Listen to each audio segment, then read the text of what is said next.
ये कनिष्ठिका अंगुली है, इसको तो लगाया है, अंगुली दुख गई होगी, भैया जा थोड़ा आराम कर ले। भगवान बोले अच्छा मैं छोड़ दूं, संभाल लोगे ना? ब्रजवासी बोले अच्छा, यानी कि तू ही संभाल रखा है पूरे पर्वत को दाढ़ी के। भगवान बोले नहीं नहीं भैया तुम ही संभालो। जैसे भगवान नेक से मुड़िया नीचे करी, जितने ग्वाल बाल लाठियां लगाए थे सबकी लठिया चट चट टूट के सब, इतने में अरे संभालो कर रही है। फिर भगवान ने संभाला। ब्रजवासी बोले भैया तूने थोड़ी सी अपनी कनिष्ठिका अंगुली नीचे की तो सारे हमारे लठिया चटाचट हो गई, अगर थोड़े और नेक से नीचे कर दिए तो हमारे कंधे चटाचट हो जाते। तब सभी ब्रजवासी बोले कि लाला सबको संदेह होने लगा, ये जो नंद का छोरा कृष्ण है ये कोई व्यक्ति आदमी नहीं है, ये साक्षात भगवान है। इतनी 21 किलोमीटर का पहाड़ ये अकेले कहानी कनिष्ठिका अंगुली पे धारण क्यों है? तब एक ग्वाला ने बोला कन्हैया एक सच्ची सच्ची बात मोई को बताओ। भगवान बोले पूछ, ये बताओ तू भगवान है ना? कृष्ण भगवान बोले भैया मुझे काय को भगवान बनाते हो? तब बोले ब्रजवासी से भैया 7 दिन का था तो तू उतनी बड़ी राक्षसी पुतना को मार दिया, एक पांव में बैलगाड़ी को आसमान में उड़ा दिया, तृणावर्त को पत्थर पे दे मारा, इतना बड़ा वो बकासुर आया था उसका तू मुख फाड़ दिया, अघासुर का मुख पेट फाड़ दिया। हम लोग सोचे कि ऐसे हो गया होगा, अपने कर्म से मारे गए होंगे, लेकिन आज तू 21 किलोमीटर का गोवर्धन पर्वत अपनी कनिष्ठिका पे धारण किया है। तब भगवान बोले कि लगता है कि मेरी भगवत्ता को जान जाएंगे, तो भगवान उनको मोहित करने के बोले ए ब्रजवासियों काहे को मुझे झूठे भगवान बनाते हो? देखो याद देवता ने मेरे कान में एक मंत्र दिया है कि ये मंत्र पढ़ के जिसके तरफ तुम देखोगे उसकी शक्ति तुम्हारे भीतर आ जाएगी।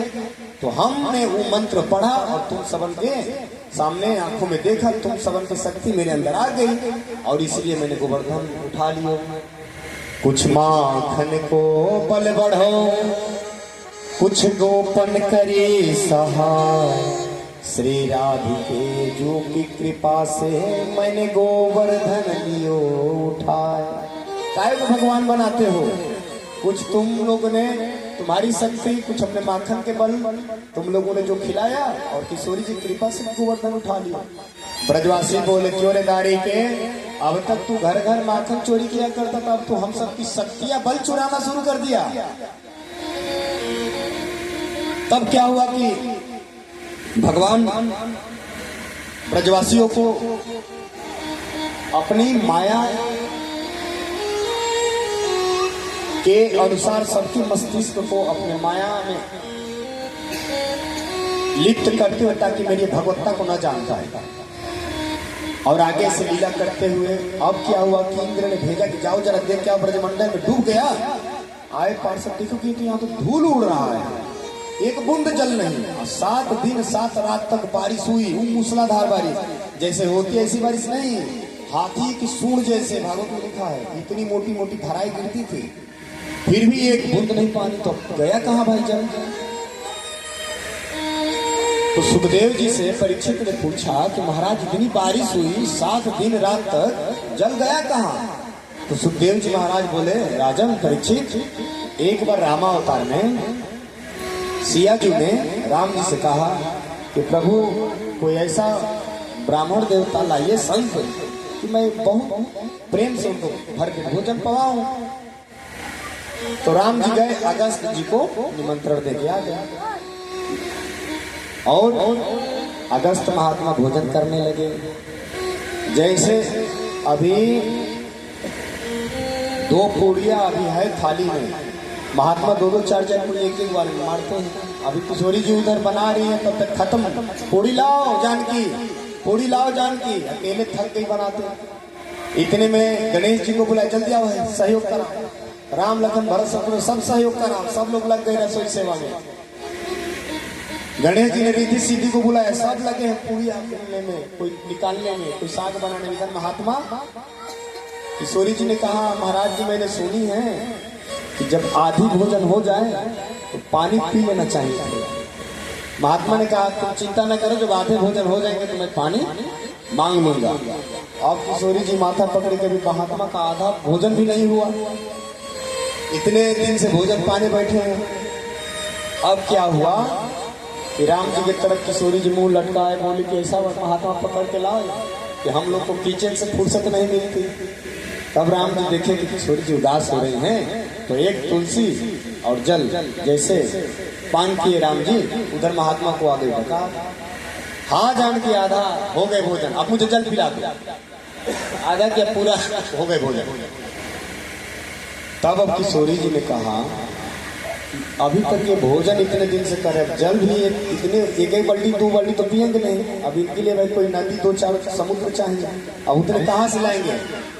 भगवान ने कहा कि जानकी जी कह रहे हैं कि इस त्रेता युग में आपको हमने भोजन पवा दिया, तो द्वापर युग में हम जल पिला देंगे। तो आज वही महात्मा को भगवान ने बोला कि हाँ महात्मा जी, जो त्रेता का जो जल पीने का उधार था, आ जाओ अंजलि लेकर बैठ जाओ। तो इधर बारिश हो रही है और वहीं अगस्त ऋषि अंजलि लगाए सारा जल पी रहे हैं, एक बूंद नहीं जल बचा। अब इंद्र को यह भान हो गया कि यह कोई लाला नहीं है। अब तक भगवान को वही इंद्र गाली दे रहा था, अचालम बालिसम मस्तमज्ञम पंडितमानिनः कृष्णम मृत्युपाश्रित्य गोपाचे चक्रुप्रिया। और आज जैसे भगवान की उसको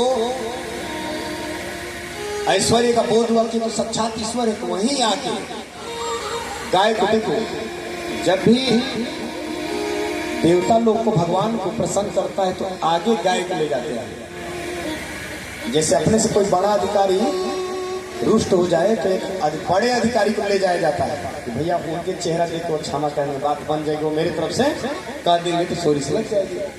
तो जानता है इंद्र की भगवान जो है गौ के प्रेमी है, गौ सेवक है, इसलिए उन्होंने इंद्र ने कामधेनु को आगे लिया और आया भगवान के पास और चरणों में दंडवत किया। दंडवत करके बोला प्रभु मुझे क्षमा कर दो, मैंने आपको नहीं पहचान पाया। तो भगवान बोले, यहाँ बहुत अच्छी बात बोले हैं भगवान, आप सब ध्यान पूर्वक सुनिएगा। मामैश्वर्य श्रीमदान्धो दंड पाणि न पश्यति तम भ्रंशयामि संपत्तिभ्यो यस्य चेच्छाम्यनुग्रहम्। इंद्र, मैं जिसके ऊपर अनुग्रह करता हूँ, कृपा करता हूँ, तो पता है क्या करता हूँ? सबसे पहले मैं उसका धन छीन लेता हूँ। हम लोग किसको कृपा मानते हैं? खूब हमें अच्छे से खाने पीने को मिले, सुख वैभव मिले, नौकरी चाकरी, धन रुपया, मकान दुकान गाड़ी घोड़े हो जाए तो हमसे कोई पूछे कैसे है भैया? भगवान की बहुत कृपा है हो, भगवान ने हमें सब कुछ, उनकी बहुत कृपा है। देख लो ये कृपा ना है। अब कहोगे कैसे कृपा नहीं है? एक बार अर्जुन ने भगवान से कहा कि प्रभु मुझे आपकी कृपा देखनी है। भगवान कृष्ण ने कहा चलो अर्जुन दिखाता हूँ। दोनों संत का भेष धारण किए, गए एक सेठ के यहाँ, धनवान सेठ था, उसके यहाँ भिक्षा मांगने। ऐसे गेट खुला था, अंदर प्रवेश कर गए, बोले भिक्षा चाहिए, कोई नहीं आवाज आया। तब तक भगवान के स्वयं नल था, नल चला के पानी पीने लगे। इतने में सेठ अंदर से आया, तुम कौन हो, कहाँ से बाबा आ गए अंदर बिना पूछे गेट के? भगवान कृष्ण बोले भैया भिक्षा दे सेठ जी, कुछ भिक्षा दे दो। सेठ ने कहा कि कमा के रखे हो, भिक्षा दे, चलो भगो, अभी तो बिना पूछे अंदर आ गए, पता न कहाँ से बाबा बैरागी जन आ जाते हैं। ऐसे धिक्कार के दोनों जन को भगाया। भगवान जाते जाते बोले सेठ जी जाओ, मेरा आशीर्वाद है आपकी संपत्ति तो गुनी हो जाए, ऐसा आशीर्वाद देते चले गए। अब आगे गए तो बुढ़िया थी, गैया को रखी थी। वह बुढ़िया उस गैया के सहारे, उसका कोई नहीं था, गैया को खिलाती थी, गैया दूध देती थी, उसी गैया की सेवा से, उसी दूध से अपना भरण पोषण करती थी, भगवान की भजन करती थी। तो जाके भगवान बोले मैया कुछ खिलाओ पिलाओ। बूढ़ी मैया ने कहा कि ठीक है प्रभु, संत भगवान थोड़ा विराजिए। गैया दोहन की खीर बनाई कसमें बढ़िया और दोनों संतों को पवाई। जब दोनों महात्मा पा लिए तो पेट पे हाथ घुमाते हुए भगवान कृष्ण ने कहा साधु वेश में, मैया जाओ, मेरा आशीर्वाद है तेरी गैया मर जाए। अब जैसे आगे बढ़े तो भगवान से अर्जुन बोले कि प्रभु ये कौन सी आपकी कृपा है, जो सेठ है आपको गाली दिया उसको आप दोगुनी संपत्ति का आशीर्वाद देते हो, और जो गैया के एक भरोसे बुढ़िया अपना जीवन यापन करती थी, आपको उसका दूध का खीर पवाई, आप उसको गैया को मरने को शराप दे दिए, उसी के सहारे बेचारी जीती थी। भगवान बोले अर्जुन यही मेरी कृपा है। देखो सेठ के पास उतनी संपत्ति थी तो अहंकार से युक्त होकर के संत वैष्णव का अपमान करना शुरू कर दिया। अब जब उसके पास दोगुनी संपत्ति हो जाएगी तो और अपराध करेगा, और अपराध के बल पर नरक जाएगा। और जो बूढ़ी मैया थी तो दिन रात भजन करती थी, लेकिन भजन उसका छूटता था तो केवल गाय के कारण। अब उसकी गैया जब मर जाएगी तो सारा समय वो भजन में देगी, मेरे में ही लगाएगी, तो हम मेरे धाम आएगी, वो मुझको प्राप्त होगी, और वो सेठ नरक हो जाएगा। तो आज यही भगवान इंद्र से कह रहे, इंद्र मैं जिसके ऊपर कृपा करता हूँ सर्वप्रथम सबसे पहले उसे मैं मामय सूर्य श्री मदांधो दंड पाणी लपस्यति यस्य चेच्छाम्य अनुग्रहम, मैं अनुग्रह करता हूं तो उसका पहले धन संपदा हरण कर लेता हूं। एक जगह और भागवत में ही कहा गया एकादश स्कंद में कि भगवान की कृपा होती है तो भगवान उद्धव से कह रहे मैं जिसके ऊपर कृपा करता हूं अनुगृह्णामि हरिष्ये तधनम शनैः शनैः ततो धनम त्यजन तस्य स्वजना दुख दुखितम, मैं जिसके ऊपर करता हूँ कृपा तो सर्वप्रथम उसका जितना धन संपदा होता है पहले छीन लेता हूँ, और जितने उसके परिवारी जन होते हैं उससे मैं उसको धक्का मरवा के घर से बाहर निकलवा देता हूँ। जब रोड पे आ जाता उससे कोई नहीं होता तो मेरे आश्रित होकर मेरे को पुकारता है और मुझको प्राप्त करके मेरे धाम आता है। इसी बात को गोस्वामी जी ने कहा है, उल्टो वाके हर ले जन धन सब परिवार, धंधा सब चौपट करूं मिटाऊं कारोबार। ये भगवान की असली कृपा हो। क्यों? अब चाहोगे, आप सोचोगे कि तब भगवान की भक्ति करने से ऐसे ही मेरे साथ होगा क्या? भगवान की जो भक्ति करेगा तो कृपा करेंगे तो सब छीन लेंगे, तो नहीं भैया ऐसा नहीं है। यहाँ पर थोड़ी सी ध्यान देने की बात है। मदांधो लिखा है श्लोक में कि मतलब जो धन संपदा लेकर के और अहंकारी हो जाते हैं उनके साथ ऐसा वो कृपा करते हैं। आएगा द्वादश स्कंद में तितिक्षु ब्राह्मण के जो 1 रुपए दान तक नहीं देता था, भगवान ने अहंकार उसका तोड़ने के लिए ऐसे रोड पे लाके खड़ा कर दिया कि 1-1 रुपया का भीख मांगता था, 1-1 दाने का भीख मांगता था तितिक्षु ब्राह्मण। तो ये अहंकारी लोगों के ऊपर ऐसे भगवान कृपा करते, इसलिए भैया अहंकार कभी मत करना। ये धन संपदा आप क्या लेकर आए थे? पैदा हुए थे तो खाली हाथ आए थे, जाओगे खाली हाथ। तो ये बीच में जो तुम्हारे जीवन में आया तो ये उन्हीं की कृपा से आया है ना, जो तुम्हें मिला है सब उनकी कृपा से मिला है, इसलिए अहंकार मत करना। अगर इसको और दर्शाने के लिए भगवान ने गीता में कहा है योगम क्षेमम बहाम्यहम, जो मेरी भक्ति करता है तो मैं उसके योग और क्षेम जो उसे प्राप्त हुआ है उसकी रक्षा करता हूँ। जो मिला है, जैसे आपको मकान दुकान घर मिला है तो उसको उसकी मैं रक्षा करता हूँ, जो नहीं प्राप्त है उसको मैं प्राप्त कराता हूँ। योगम क्षेमम, योग मतलब रुपया इत्यादि सब उसको देता हूँ, सब। तो भगवान इंद्र को ऐसे डांटते हुए इंद्र ने क्या किया कि उसी कामधेनु के दूध दोहन करके उसी से भगवान का अभिषेक किया, और इंद्र ने नाम दिया भगवान का गोविंद। बोल गोविंद भगवान की। इंद्र के द्वारा दिया हुआ नाम है भगवान को गोविंद। अब जो आगे है सभी गिरिराज जी के शरण में अब रहने लगे, अपना जीवन यापन कर इंद्र भी अपने लोक में चला गया। अब एक बार जो है नंद बाबा एकादशी व्रत थे तो उनको विस्मय हो गया कि लगता है ब्रह्म मुहूर्त हो गया है, 3-4 बज गए हैं, अब चल के यमुना जी में स्नान करा लो। और उस समय बज रहा था 12 बजे रात को।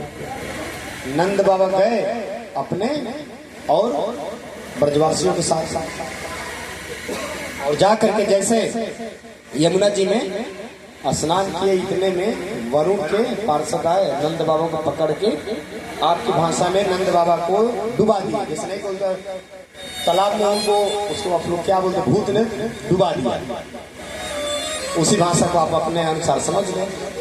वरुण देवता के पार्षद आए, नंद बाबा को पकड़ के वरुण लोक लेकर चले गए। अच्छा, क्यों लेकर चले गए? रात्रि में 10 बजे के बाद देवता सब विराम करते हैं, तो वरुण देव भी विराम करते, तो रात्रि में जलाशय में नहीं स्नान करने चाहिए।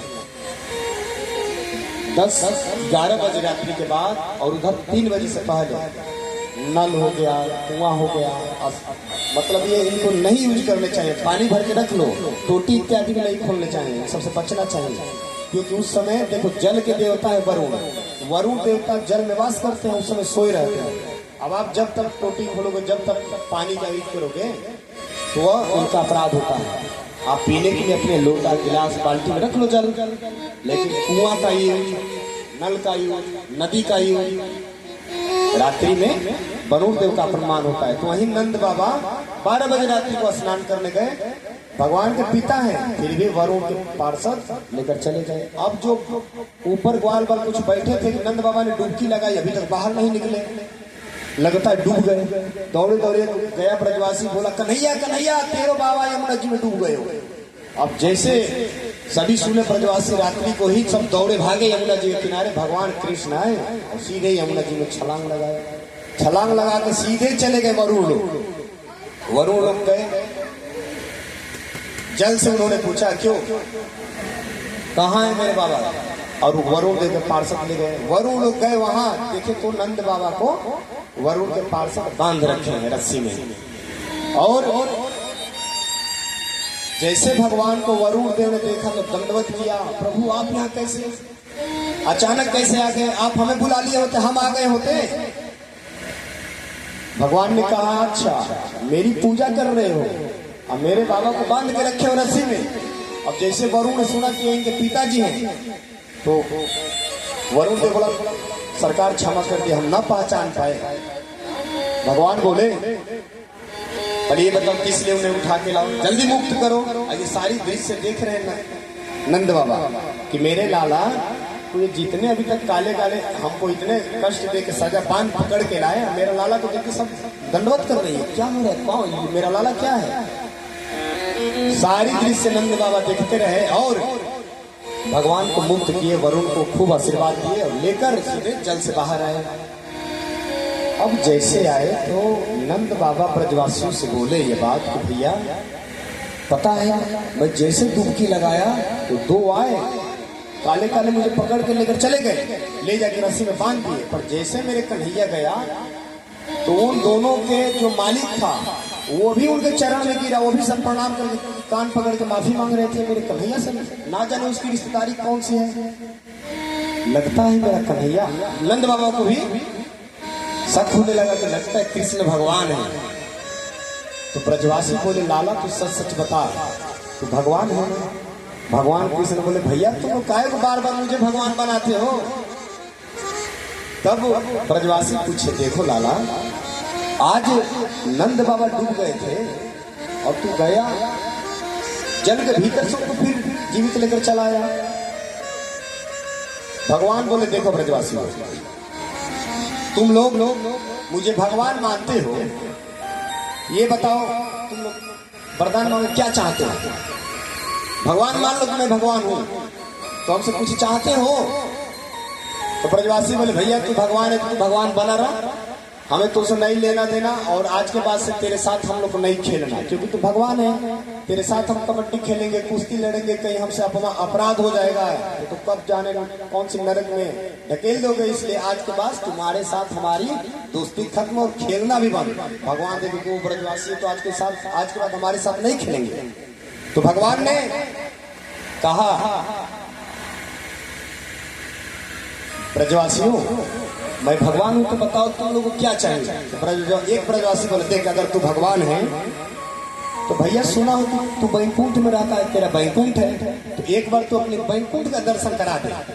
नंद भगवान कृष्ण बोले ये नेक्स्ट सी बात, चलो आज मैं तुम सबको अपने वैकुंठ का दर्शन कराता हूँ। ले गए ब्रह्म कुंड, वृंदावन में ब्रह्म कुंड, राधा कुंड, कृष्ण कुंड, ब्रह्म कुंड।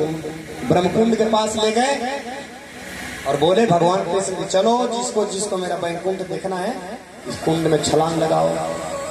ब्रजवासी बोले सच में वैकुंठ पहुंच जाएंगे? हाँ, छलांग लगाओ, ब्रह्म कुंड में पहुंच जाओगे वैकुंठ में। सभी ब्रजवासी जैसे छलांग लगाए ब्रह्म कुंड में पहुंच गए वैकुंठ में। जैसे वहां वैकुंठ पहुंचे तो देख रहे हैं कि चार चार हाथ वाले, चार चार मुख वाले यहाँ पे सब देख रहे हैं कि जो मेरा कन्हैया है उसको पांच पांच मुख वाले शंकर जी प्रणाम करने आ रहे हैं, चार चार मुख वाले ब्रह्मा जी प्रणाम दंडवत करने आ रहे हैं। यहाँ तो कन्हैया की ठाटे अलग है। अब सोचे कि मिल ले, किसी से बोलते हैं वहां पार्षद जो है भगवान बोलते भैया राम राम, कोई राम राम भी नहीं बोलता, भैया राधे राधे, कोई राधे राधे नहीं बोलता है। अब आपस में ब्रजवासी बोलने लगे, कानाफूसी करने, भैया ये कौन सी वैकुंठ है, हम लोग की भाषा कोई समझ नहीं रहा और हम लोग कन्हैया के पास जाना चाहते तो लोग जाने नहीं दे रहे, हम लोग की भाषा समझ नहीं पा रहे। जैसे हम ही लोग यहाँ हैं, यहाँ की भाषा जाए तो चाइना में बोलेंगे तो समझेंगे लोग? नहीं समझेंगे। अरे यही भारत की नोट नेपाल में नहीं चलती है, वहाँ का नोट अलग होता है, तो यहाँ की भाषा वहाँ कैसे चलेगी? तो यहाँ पे जैसे हम लोग जय सिया राम राधे राधे बोलते हैं, विदेशों में भी हाय हाय बाय बाय, जगह जगह का भाषा है। ब्रजवासी बोले भैया इससे तो नेक्स्ट अच्छा था मेरा वहीं ब्रजमंडल। कन्हैया से प्रार्थना किए भैया तू दूर से मेरी प्रार्थना सुन ले, हम लोग जहाँ से आए थे तो हमें वहीं पहुंचा दे। जैसे ब्रजवासियों को घबराते हुए भगवान ने देखा तो उनको वहीं ब्रह्मकुंड के ऊपर लाकर प्रकट कर दिया। तब भगवान पूछे कि बताओ मेरा वैकुंठ कैसा रहा? तब ब्रजवासियों ने कहा कन्हैया साची साची बताए, तेरे वैकुंठ ब्रजमंडल से बढ़िया नहीं, क्योंकि वहां कोई राम राम नहीं करता, कोई राधे राधे नहीं बोलता। तब भगवान से सभी ब्रजवासी कह रहे हैं तीनों लोकन में होना, तीनों लोकन में होना, तीनों लोकन में, तीनों लोकन में होना, तीनों लोकन में होना, ऐसो ऐसो चटक मटक सो ठाकुर तीनों लोकन में होना, ऐसो चटक मटक हो ठाकुर तीनों लोकन में होना। लोकन में होना तीनों लोकन में होना, लोकन में होना तीनों लोकन में होना, लोकन में होना तीनों लोकन में होना, ऐसो चटक मटक सो ठाकुर तीनों लोकन में होना, ऐसो चटक मटक सो ठाकुर तीनों लोकन में सोना। ऐसा चटक मटक ठाकुर तीनों लोक में नहीं है, क्योंकि तीन ठौर ते मोती को, तीन ठौर ते तीनों, कन्हैया तीन ठौर से टेढ़ा है। यहाँ से ऐसे झुकाते हैं, फिर टटी से, फिर पांव से, पैर भी ऐसे टेढ़ा, कमर भी टेढ़ी और गर्दन भी टेढ़ी। तीन ठौर से टेढ़ो देखो, ठौर से तीनों तीखो, लट सी चलक चलक सल सीखो, लट की चलक चलक सल सीखो। तीन ठौर ते टेढ़ो देखो, तीन ठौर से तीनों देखो, लटकी सी यह चलकत सीखो, लटकी सी यह चलकत सीखो। टेढ़े नैन चलावे तीखे, टेढ़े नैन चलावे तीखे, टेढ़े नैन चलावे तीखे, टेढ़े नैन चलावे तीखे। सब देवन को दे तो वे ब्रज में घेरेगा, सब देवन को दे तो वे ब्रज में घेरेगा। ऐसो ऐसो चटक मटक सो ठाकुर तीनों लोकन में होना, ऐसो चटक मटक सो ठाकुर तीनों लोकन में सोना।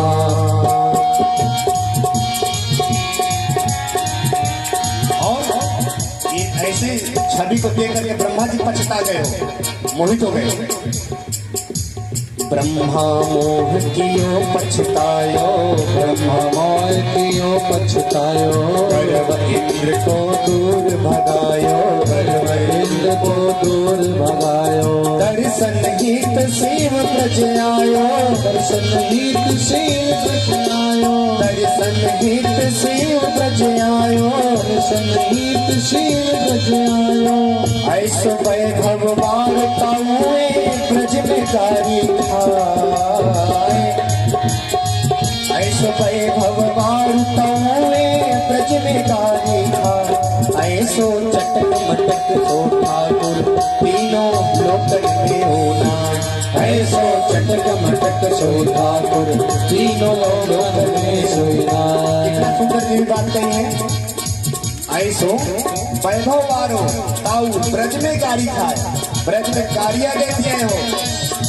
ग्वाल बाल जितने ब्रजवासी हैं, गाड़ी तो एक और पद है, तो ब्रज ग्वालिनिया कहती है। जब कन्हैया कल की कथा में सुन माखन चोरी करते हैं, तो जैसे ग्वालिनिया के घर माखन चोरी करने जाते हैं, तो ग्वालिनिया कहती है, तो काऊ दिन हाथ लगाए की मट फोड़ दई की मट की, काऊ दिन हाथ लगाए दूंगी मत फोड़ दही की मत की।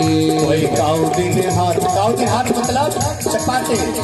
ऐसे भगवान को केवल प्रेमी भक्तों को यह अधिकार है कि उस अखिल को विश्व ब्रह्मांड जो जन्म दृष्टि से काल भी भय खाता है, उसको मारने के लिए दिखा रहे कि तोए काऊ दिन हाथ लगाए दूंगी मत छोड़ दई की मत की। काऊ दिन हाथ लगाए दूंगी मत फोड़ दही की मत की। ये जो करे ऐसो बलि गौताऊ बालन, सुपति गौताओ बालन, खेलत में पीट जायन, खेलत में पीत खिलायन। रूप छबीले हैं ब्रज सुंदर, रूप छबीले हैं ब्रज सुंदर। बिना बुलाए डोले घर घर, ना बुलाए डोले घर घर। प्रेमी ब्रज को बिन को चाकर, प्रेमी ब्रज को दिल को चाकर। ऐसो प्रेम बांधे माखन चोरी कर तो जाए, ऐसो प्रेम बांधे माखन चोरी करते जाए। ऐसो चटक मटक सो ठाकुर तीनों लोकन में होना, ऐसो चटक मटक सो ठाकुर तीनों लोकन में सोना।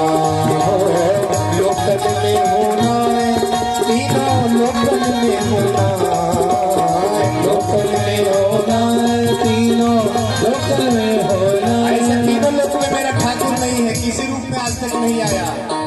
लोकन में होना, तीनों लोकन में होना, ऐसो चटक मटक सो ठाकुर तीनों लोकन में होना। ऐसो चटक मटक सो ठाकुर तीनों लोकन में सोना। ऐसो चटक मटक तीनों लोकन में सोना। ऐसो चटक मटक सो ठाकुर तीनों लोकन में सोना। ऐसो चटक मटक से ठाकुर तीनों लोकन में सोना।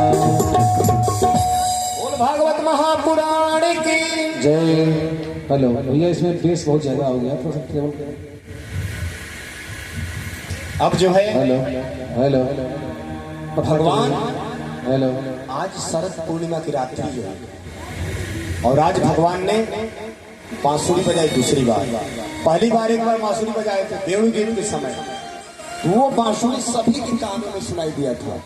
उस समय जब बांसुरी बजाए थे तो जितने ब्रज ग्वालिनिया थी सबके कानों में बांसुरी की आवाज सुनाई थी।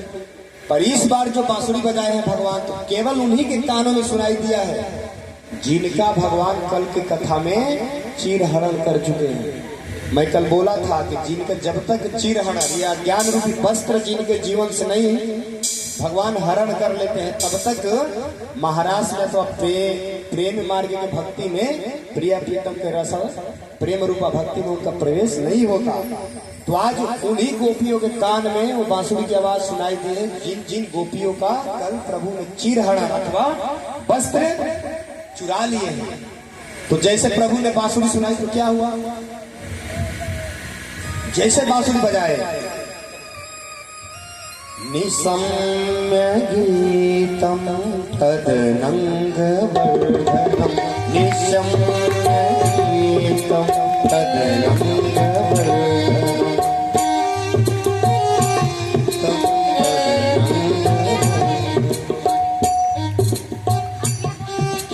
निसम्य गीतम तदनंगवर्धनम, निसम्य गीतम तदनंगवर्धनम, प्रजस्त्रिया कृष्ण गृहीत मानुषा, प्रजस्त्रिया कृष्ण गृहीत मानुषा। और